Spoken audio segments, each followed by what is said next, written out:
That feeling in the pit of your stomach, that inner fire, that pushes you to outdo yourself, to take risks, to shine. It's what brought you here. Lead on.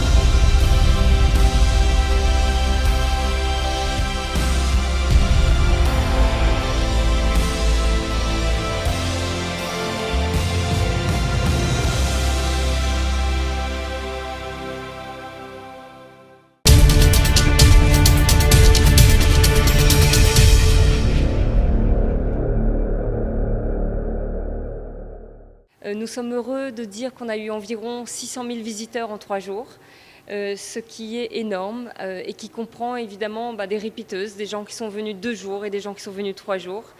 Je crois que à Port-Louis, pendant ces 3 soirs, on a pu voir des yeux qui brillaient, des enfants émerveillés, des gens interloqués aussi face aux œuvres, face aux créations, parce qu'on a eu plus de 100 créations à travers la ville, dans toutes sortes de disciplines artistiques. Et je crois que le pari est gagné à ce niveau-là, parce qu'on a pu émerveiller les gens, on a pu les faire réfléchir, et on est très heureux de ça. Bon, malheureusement, il y a eu quelques turbulences, notamment la pluie. Samedi soir, on a eu à écourter le festival. Ça a été dur de le faire, mais je crois qu'on a voulu prendre aucun risque au niveau de la sécurité du public, et c'était une décision sage. Tout s'est bien passé, il n'y a eu aucun incident rapporté à la police. Et l'autre turbulence à laquelle on a pu faire face, c'est la présence des marchands ambulants. Non pas qu'on est contre les marchands ambulants, loin de là. Je crois que c'est important de dire que ce festival, chaque élément est pensé, réfléchi de façon à ce que l'ensemble soit contrôlé.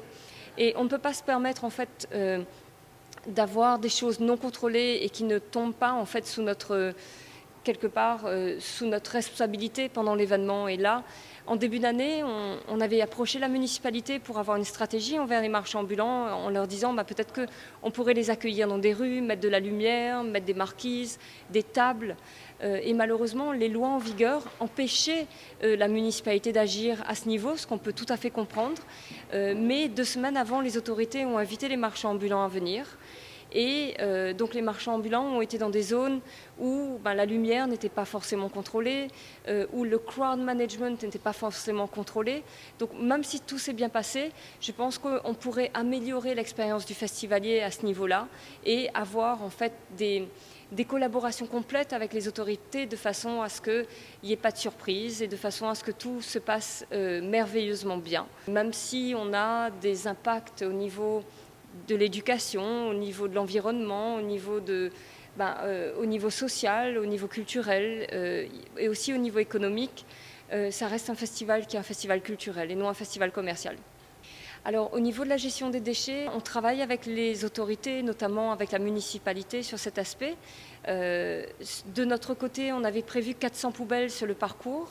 La municipalité nous en a donné 50 et le ministère de l'Environnement nous en a donné 100. Donc il y avait des poubelles à disposition, donc j'invite pour les prochaines fois les festivaliers à utiliser ces poubelles. Et j'aimerais aussi dire que peut-être qu'on a besoin avec la municipalité de voir quelles sont les améliorations à apporter au niveau du waste management, parce qu'on aurait préféré que le nettoyage des déchets se fasse plutôt dans la nuit et avec des équipes renforcées plutôt qu'au petit matin. C'est vrai qu'on a vu des photos avec des rues pleines de déchets. Je pense que ce sont ces 2 mêmes rues qui ont été prises en photo selon différents angles et ce sont les rues où les marchands ambulants étaient. Donc j'espère que si on collabore ensemble l'année prochaine, qu'on arrivera à trouver des mesures pour faire attention à ces déchets, comme nous on avait mis en place avec les restaurateurs du food market, puisqu'on avait fait un workshop où on avait proposé aux restaurateurs des alternatives en fait. Donc on avait interdit le polystyrène, on avait interdit le plastique, et les restaurateurs ont adopté ces mesures pendant le festival. Donc notre zone de food market était absolument nickel et propre à la rue Popénécy après le festival.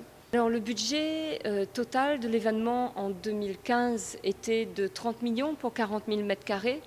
Cette année, on est à 40 millions pour 50 000 m², parce que donc on a eu plus de lieux, plus de surface à contrôler, plus de sécurité. On s'est amélioré au niveau health and safety, on s'est amélioré au niveau de l'organisation, des parkings.